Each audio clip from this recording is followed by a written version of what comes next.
and then you could plug that into a computer and then rig up the sounds that you want to use, like on, whatever it is, a MIDI keyboard, MIDI drum pad, MIDI, fucking, I don't know, MIDI theremin if you want it to be, I don't know, and like, which kind of actually they do exist with like laser light, there'll be like a laser light and you can all through that shit, really Sally used to have this theremin.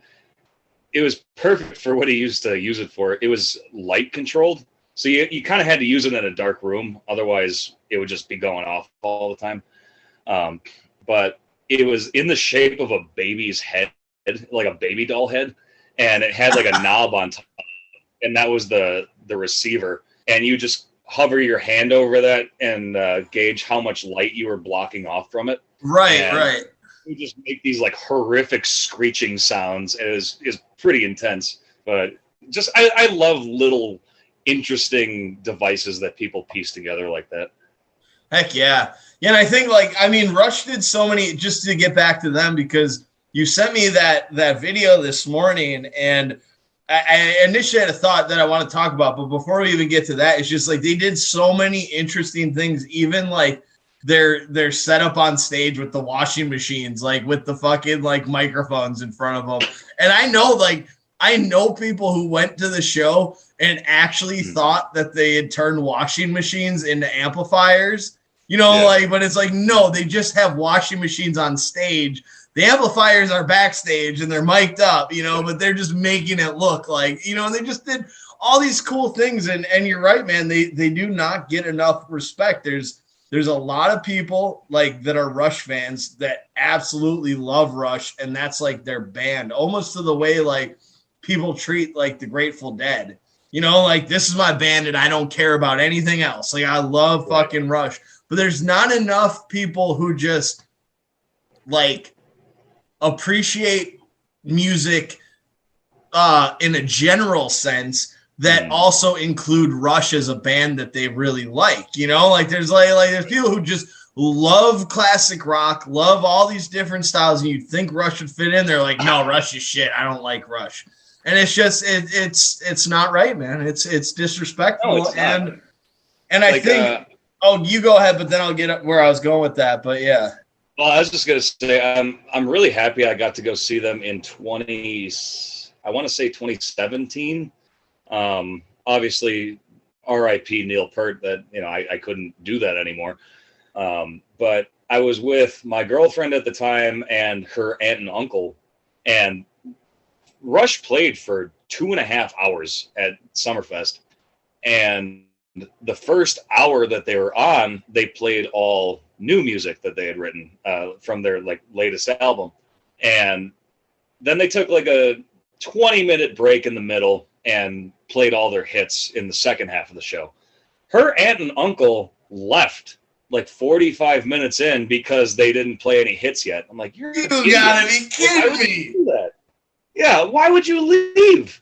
Like, you paid for tickets for this. You're just mad they didn't get to the hits yet? Like, they're going to be out here for a while. Yeah, like, you got to know that they're still going to, like, they're not just going to play, like, their new shit. Like, you got to understand that they're getting to it.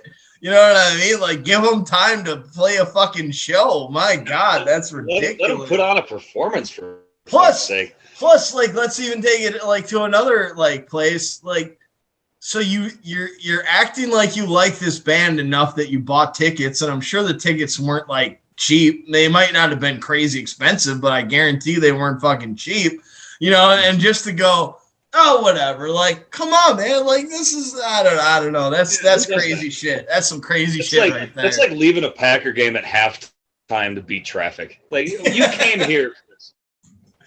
How much time did you spend to like make this event happen, and you don't have an extra hour to spare, Yeah.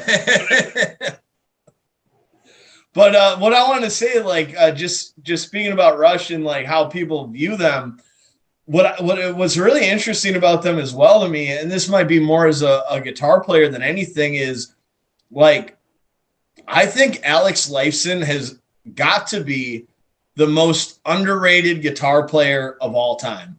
And not not in the sense that people who like everybody who plays guitar knows how good he is and gives him his proper respect. But I'm not sure there's ever been anybody that talented that's been in like that much of a, let's call them mainstream. Like they're not mainstream. Like part of our argument is that they're not mainstream, but they're very well known. They're played on the radio. And when's the last time that you've ever heard Alex Lifeson brought up in a conversation about the greatest guitar players of all time? He's damn near Eddie Van Halen. He's damn near Eddie Van Halen, and nobody would ever put him close in their list next to Eddie Van Halen. It's ridiculous. No, he definitely gets overshadowed by Neil Peart as far as anyone. That's true. That's a good point. That's a very good point. One of those three that gets sadly used to get their dick sucked by, music magazines constantly. He was, Neil Peart definitely was that person. That's not undeserved, mind you, but no, he deserved it, but they both deserved it equally. That's a very good point. Yeah, like if you're gonna pick somebody in that band to just go like crazy about it, it's gonna be Neil Peart, 100%. But yeah. Which I realized as I said that last thing, like I don't know who is listening to this, but I doubt most people even think about music magazines anymore. When that, like, I had such a back collection of one of the few nice things my stepmother ever did for me was there was a dude at her work when I was like a preteen, and he was getting rid of this super big collection of old music and guitar magazines from the 80s, and like he was just going to throw them away. Instead, she's like, no, give them to me. And she gave them to me. Hell yeah. I paged through those things constantly. Holy cow. You just actually made me sad about something I haven't thought about in probably 15 years. I got Guitar Player and Guitar World magazine from the time I was 12 until the time I was 18. And I saved every one of those magazines. I never would throw one out because of the tabs that were in them. 7 songs like per issue. That's like you're getting a better deal than you would if you went to actually go buy the sheet music, with what they would give you. And the internet wasn't available. I had one of those Rubbermaid totes that was like 4 feet wide, like 2.5 feet tall, big, plastic Rubbermaid things, completely filled with fucking old guitar magazines. I have no idea whatever happened to that. And that's the end of my story, but like I was very proud of that back in the day, and I'd completely forgotten about it until just now. Yeah, for sure, dude. I still have tons of those exact kind of totes at my dad's, just like tucked away in the basement. And I don't know why I still hold on to. I've always been bad with throwing things away that I just have some sentimental attachment to, even though I don't think about them ever. And I know your mom sends you stuff in those like flat rate boxes. I could go over to my dad's and just take a stack and send them to you, because why not? It's not like I'm looking at them. Yeah, that'd be actually pretty fucking cool. And it's funny as you brought that up. And one of the things she sends me is National Geographic magazines, like all the time. And the thing about National Geographic magazines, it's actually very much in common with guitar magazines. They feel more like a book than like a magazine. Yeah. This isn't your Sports Illustrated or your weekly thing that's like a floppy little magazine. It's got a nice spine in it. It's thick. The cover's nice, and there's like real shit in there. So like if I look my head to my right as I am right now, I got a stack of Nat Geos like 3 feet high that like, and I got a lot that I still need to read. But even if I did read them, I just can't bring myself to throw them away. It's like, no, it's good shit here. You're like, how am I going to get rid of that? That Geo is really cool too. Yeah, I have, I only have one. It's because of my love of storm chasing and stuff. I have the issue of Nat Geo after Tim Samaras died, which I know that name's not going to ring a bell for a lot of people, but he was not me. As far as storm chasers go, he was kind of like the guy back in the day, and he died in the 2013 El Reno tornado, which is to this day the biggest tornado in recorded history. Oh, the Reno tornado. El Reno. The Reno, yes. Yeah, yes, yeah. It stands for the Nino. But yeah, I have that one alongside with just speaking back to my Rubbermaid container. I had for a couple of years a subscription to Transworld magazine, which I don't know if it still exists. It was a skateboard. Well, it does, but it's a whole different thing now. Yeah, it's a different magazine now.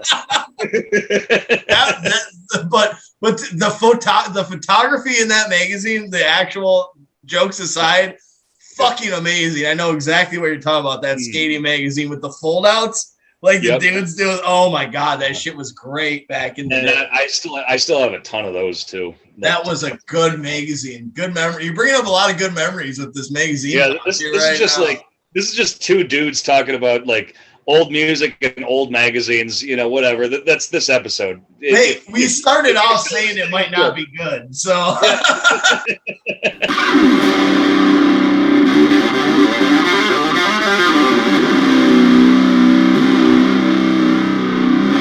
It's so funny how in our own lives we look for growth and we understand that we're not the same person that we were 5-10 years ago. We constantly get better and we improve as people, and there's good reason to do that.